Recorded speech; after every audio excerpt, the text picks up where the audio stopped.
ஆதியாகமம் 2ஆம் அதிகாரம்.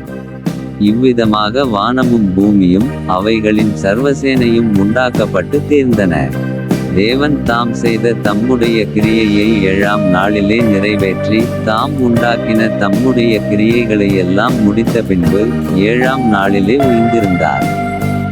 தேவன் தாம் சிருஷ்டித்து உண்டு பண்ணின தம்முடைய கிரியைகளையெல்லாம் முடித்த பின்பு அதிலே ஓய்ந்திருந்தபடியால் தேவன் 7ஆம் நாளை ஆசீர்வதித்து அதை பரிசுத்தமாக்கினார். தேவனாகிய கர்த்தர் பூமியையும் வானத்தையும் உண்டாக்கின நாளிலே வானமும் பூமியும் சிருஷ்டிக்கப்பட்ட வரலாறு இவைகளே. நிலத்தினுடைய சகலவித செடிகளும் பூமியின் மேல் இன்னும் உண்டாகவில்லை, நிலத்தினுடைய சகலவித பூண்டுகளும் இன்னும் முளைக்கவில்லை. ஏனெனில் தேவனாகிய கர்த்தர் பூமியின் மேல் இன்னும் மழையை பெய்ய பண்ணவில்லை, நிலத்தை பண்படுத்த மனுஷனும் இருந்ததில்லை. அப்பொழுது மூடுபனி பூமியிலிருந்து எழும்பி பூமியை எல்லாம் நனைத்தது. தேவனாகிய கர்த்தர் மனுஷனை பூமியின் மண்ணினாலே உருவாக்கி ஜீவ சுவாசத்தை அவன் நாசியிலே ஊதினார், மனுஷன் ஜீவாத்துமாவானார். தேவனாகிய கர்த்தர் கிழக்கே ஏதேன் என்னும் ஒரு தோட்டத்தை உண்டாக்கி தாம் உருவாக்கின மனுஷனை அதிலே வைத்தார்.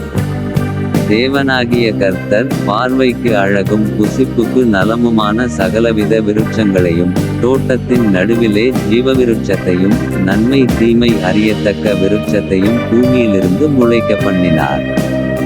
தோட்டத்துக்கு தண்ணீர் பாயும்படி ஏதேனிலிருந்து ஒரு நதி ஓடி அங்கேயிருந்து பிரிந்து 4 பெரிய ஆறுகளாயிற்று. முதலாம் ஆற்றுக்கு பைசோன் என்று பேர், அது ஆவிலா தேசம் முழுவதையும் சுற்றி ஓடும். அவ்விடத்திலே பொன் விளையும், அந்த தேசத்தின் பொன் நல்லது. அவ்விடத்திலே பிதோலாகும் கோமேதகக்கல்லும் உண்டு. 2ஆம் ஆற்றுக்கு கீகோன் என்று பேர், அது எத்தியோப்பியா தேசம் முழுவதையும் சுற்றி ஓடும்.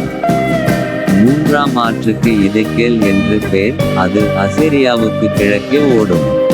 4ஆம் ஆற்றுக்கு ஐபிராத்து என்று பேர். தேவனாகிய கர்த்தர் மனுஷனை ஏதேன் தோட்டத்தில் அழைத்து கொண்டு வந்து அதை பண்படுத்தவும் காக்கவும் வைத்தார். தேவனாகிய கர்த்தர் மனுஷனை நோக்கி, நீ தோட்டத்திலுள்ள சகல விருட்சத்தின் கனியையும் புசிக்கவே புசிக்கலாம், ஆனாலும் நன்மை தீமை அறியத்தக்க விருட்சத்தின் கனியை புசிக்க வேண்டாம், அதை நீ புசிக்கும் நாளில் சாகவே சாவாய் என்று கட்டளையிட்டார். பின்பு தேவனாகிய கர்த்தர், மனுஷன் தனிமையாயிருப்பது நல்லதல்ல, ஏற்ற துணையை அவனுக்கு உண்டாக்குவேன் என்றார். தேவனாகிய கர்த்தர் வெளியின் சகல வித மிருகங்களையும் ஆகாயத்தின் சகல வித பறவைகளையும் மண்ணினாலே உருவாக்கி ஆதாம் அவைகளுக்கு என்ன பேரிடுவான் என்று பார்க்கும்படி அவைகளை அவனிடத்தில் கொண்டு வந்தார்.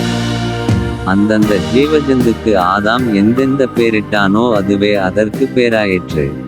அப்படியே ஆதாம் சகலவித நாட்டு மிருகங்களுக்கும் ஆகாயத்து பறவைகளுக்கும் சகலவித காட்டு மிருகங்களுக்கும் பேரிட்டான்.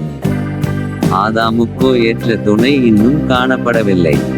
அப்பொழுது தேவனாகிய கர்த்தர் ஆதாமுக்கு அயர்ந்த நித்திரையை வரப்பண்ணினார், அவன் நித்திரையடைந்தான்.